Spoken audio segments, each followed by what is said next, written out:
ইষ্টপ্রাণ দাদা ও মায়েদের প্রত্যেককে জানাই আমার আনন্দিত জয়গুরু। আশা করি আপনারা ঠাকুরের দয়ায় বেশ ভালো আছেন। আমিও ঠাকুরের দয়ায় বেশ ভালো আছি।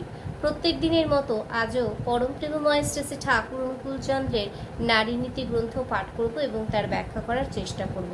আপনাদের প্রথমেই জানাই অসংখ্য ধন্যবাদ, কারণ আপনারা এই ভিডিওগুলো, অন্ততপক্ষে ঠাকুরের ভিডিওগুলো, ঠাকুরের সত্যানুসরণ গ্রন্থ, নারী নীতি গ্রন্থ, এছাড়াও অন্যান্য গ্রন্থর বাণীপাঠ এবং ব্যাখ্যা, এই ভিডিওগুলো আপনারা শুনছেন, শুনে সেই ভিডিওগুলো কমেন্টস করছেন এবং সেই কমেন্টস করার সাথে সাথে অবশ্যই সেই ভিডিওগুলো সবার কাছে পৌঁছে দেওয়ার চেষ্টা করছেন। এতে কি বলে যে আপনাদের ধন্যবাদ দেব, সত্যি আমার বলার কিন্তু একেবারেই কোনো ভাষা নেই। তো জয়গুরু, সবাই মিলে যাতে আমরা ঠাকুরের কাজ করতে পারি সেদিকে কিন্তু সবাই নজর রাখবো। অসংখ্য ধন্যবাদ। বারবার আপনাদের একই কথাই বলছি, আর আজকেও এখনও একই কথাই বলছি, ভিডিওটা কেউ স্কিপ করবেন না এবং ভিডিওটা সম্পূর্ণ দেখবেন এবং সবাইকে দেখার সুযোগ করে দেবেন। জয়গুরু। তো আজকের বিষয় জীবন নিয়ন্ত্রণে জননী ও শৈশব শিক্ষা। নারী নীতি গ্রন্থ পাঠে আজকের বিষয় হচ্ছে জীবন নিয়ন্ত্রণে জননী ও শৈশব শিক্ষা। ছেলেকে যত শিক্ষা, শত শাসনে কিছুতেই উপযুক্ত মানুষ করা যাইতে পারে না।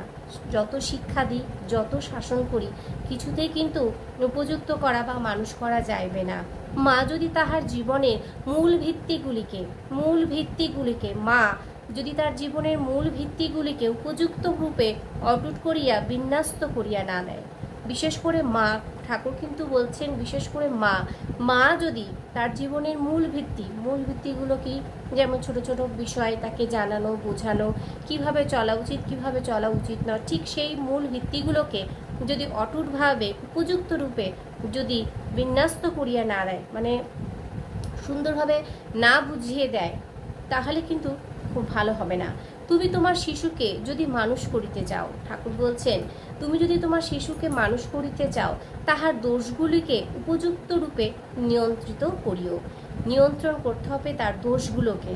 5 হইতে 10 বছরের মধ্যে যাহা করিয়া দিবে তোমার শিশুকে, ঠাকুর বলছেন নারী নীতি গ্রন্থতে 5 থেকে 10 বছরের মধ্যে তোমার শিশুকে যা তুমি নিয়ন্ত্রণ করে, যা তুমি তাকে শিক্ষা দেবে, তাহাই তোমার শিশুকে তাহার সমস্ত জীবনকে নিয়ন্ত্রিত করিবে।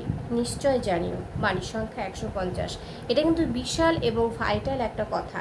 5 থেকে 10 বছরের মধ্যে মা যদি আমাদের সেই সম্পূর্ণরূপে শিক্ষা যদি দিয়ে দেন, তাহলে কিন্তু আমরা আর ঠাকুরকে, ঈশ্বরকে যদি আমরা গুরুরূপে পাই, তাহলে কিন্তু জীবনে আমাদের চলার পথে কোনো কষ্ট হবে না।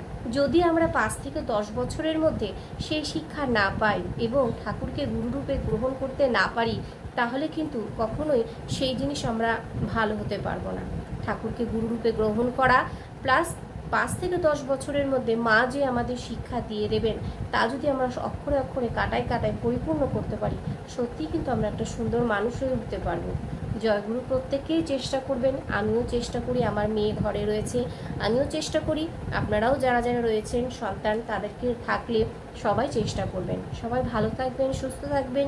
ভিডিওটা কেমন লাগলো অবশ্যই কিন্তু কমেন্টস করে জানাবেন। আর দেখা হচ্ছে পরবর্তী আরেকটি ভিডিওতে। জয়গুরু।